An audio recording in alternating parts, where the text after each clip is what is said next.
عندك البويضة ما بتكبرش وحجمها صغير، وكل ما تعملي متابعة سونار تلاقي حجم البويضة صغير. عايزة حاجة تسرع من تنشيط المبايض وتكبر حجم البويضة وتساعد على حدوث الحمل بسرعة.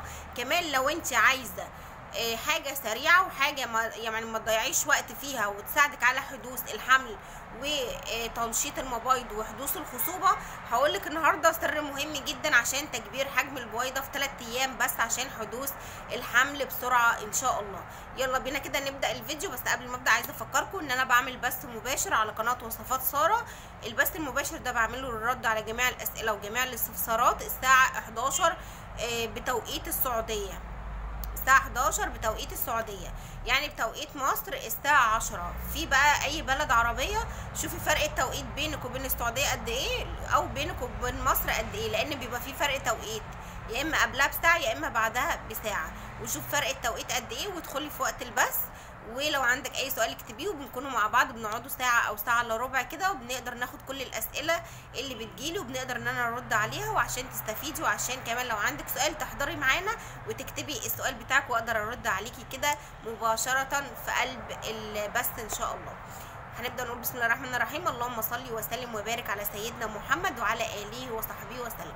اللي ما يعرفش القناه هسيب لكم الرابط في تعليق مثبت تحت الفيديو، واشتركوا الساعه 11 بالليل بنزل عليها ان شاء الله البث، بعمله على طول مباشر كده معاكم دايركت عشان الرد على الاسئله. النهارده ان شاء الله يا بنات انا هقول لك سر مهم جدا. لو البويضه عندك ما بتكبرش، لو الخصوبه عندك قليله، لو عايزه تكبير حجم البويضه بسرعه عشان حدوث الحمل، لو كل شهر بتروحي تعملي متابعه تبويض وبتلاقي حجم البويضه ضعيف او حجم البويضه ما بيكبرش وانت عايزه يحصل حمل معاكي سريع ان شاء الله. كمان للناس اللي عندها ضعف تبويض وتكيسات هتكون مهمه جدا ليهم، وهي حاجه بتساعد على حدوث التبويض وبتساعد على تكبير حجم البويضه في اسرع وقت. هو سر مهم جدا ولكن هيفيدك جدا ان شاء الله، وهيساعدك على تكبير حجم البويضه وهيحصل معاكي حمل على طول. ده بقى عشان في ناس بتيجي تعمل متابعه تبويض وللاسف بتلاقي التبويض عندها ضعيف، عشان في ناس لما بتروح تشوف حجم البويضه بتلاقيها ضعيفه. فهم 3 ايام بس وهتساعدي نفسك وهتكبري حجم البويضه عشان حدوث الحمل السريع باذن ربنا عز وجل. اول حاجه كده يا بنات عشان يحصل حمل سريع ركزي جدا على ايام الدوره. تمام؟ طب انا هقول لك دلوقتي ال3 ايام اللي تعملي فيهم ايه حتى لو ايام التبويض، بس انا بقول لك نصيحه، يعني الاول بديكي نصيحه ركزي على ايام الدوره. ايام الدوره هي الايام الاكثر خصوبه لحدوث الحمل. تاخدي حاجه من 2، يا تاخدي المنشط يا تاخدي الاعشاب، لكن انا ما نجيش ناخد المنشط وناخد الاعشاب نكبر حجم البويضه اكتر من اللازم فبالتالي ما يحصلش حمل. تمام؟ يبقى احنا ناخده يا اما المشروبات يا اما المنشط. باخد منشط ما اخدش اعشاب، باخد اعشاب ما اخدش منشط. دي اول حاجه. طيب تاني حاجه ان احنا نبدا ان احنا ناخد مشروبات تقوي البويضه. طب زي ايه؟ زي الزنجبيل، زي القرفه، زي الاكليل الجبل، زي اليانسون، زي الزعتر، زي كمان اللهم صل على النبي الشاي الاخضر، حلو جدا ومناسب وكويس. الحاجات دي كلها بتكبر حجم البويضه وبتساعد على حدوث الحمل. النقطه اللي بعد كده ان انت حاولي تاكلي الاناناس. هي كده فاكهه ب35 جنيه موجوده في اي محل سوبر ماركت او هايبر هتجيبيها. تمام؟ وهتبداي تاكلي منها، دي هتكبر لك حجم البويضه كويس جدا جدا جدا. الاناناس موجود في اي هايبر او اي ماركت وثمنه مش غالي، او اي فكهاني بيبيع فاكهه هتلاقي عنده الاناناس. تمام؟ وده هيساعدك على تكبير حجم البويضه. بتاخدي 3 شرائح على الريق من اول يوم للدوره لحد اليوم ال12. ممكن تاخدي معاهم كوبايه قرفه. تمام؟ يبقى احنا ايام التبويض هي فرصتي الحقيقيه لحدوث الحمل، يبقى انا اركز عليها عشان حدوث الحمل السريع. تمام؟ طب نيجي بقى لتاني نقطه. انا عايزه اكبر حجم البويضه وما عنديش وقت، وانا في ايام تبويض وما عنديش اي وقت وعايزه اكبر حجم البويضه في 3 ايام او مثلا في يومين، اعمل ايه؟ مبدئيا كده يا ست البنات، لو انت عايزه تكبري حجم البويضه في 3 ايام حاولي ان انت ال3 ايام دول تركزي على اقوى مشروب او اقوى حاجه بتساعد على تكبير البويضه. طب ايه اقوى حاجه؟ هو الدرسين او القرفه.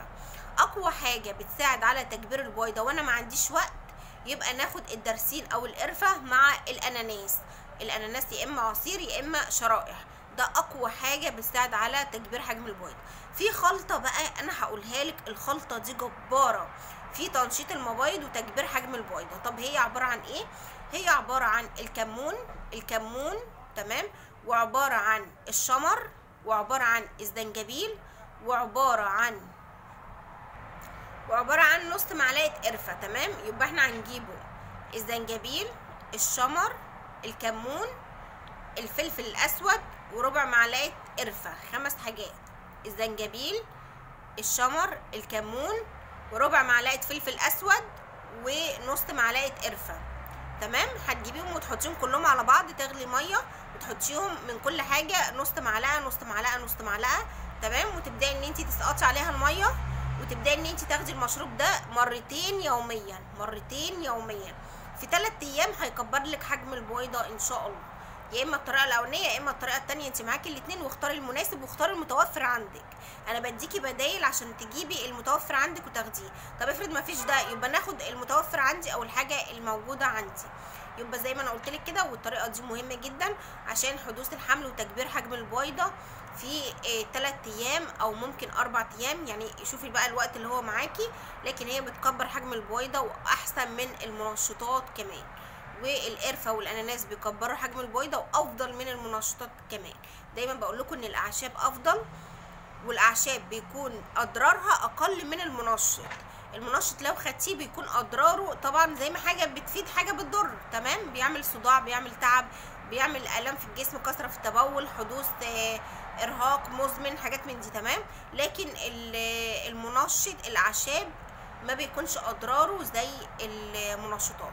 طب اضرار الاعشاب ايه؟ ممكن تعمل لك اسهال بس شويه، ممكن تخسس في الوزن، يعني تقلل في الوزن او تعمل اسهال لو كترتي منها.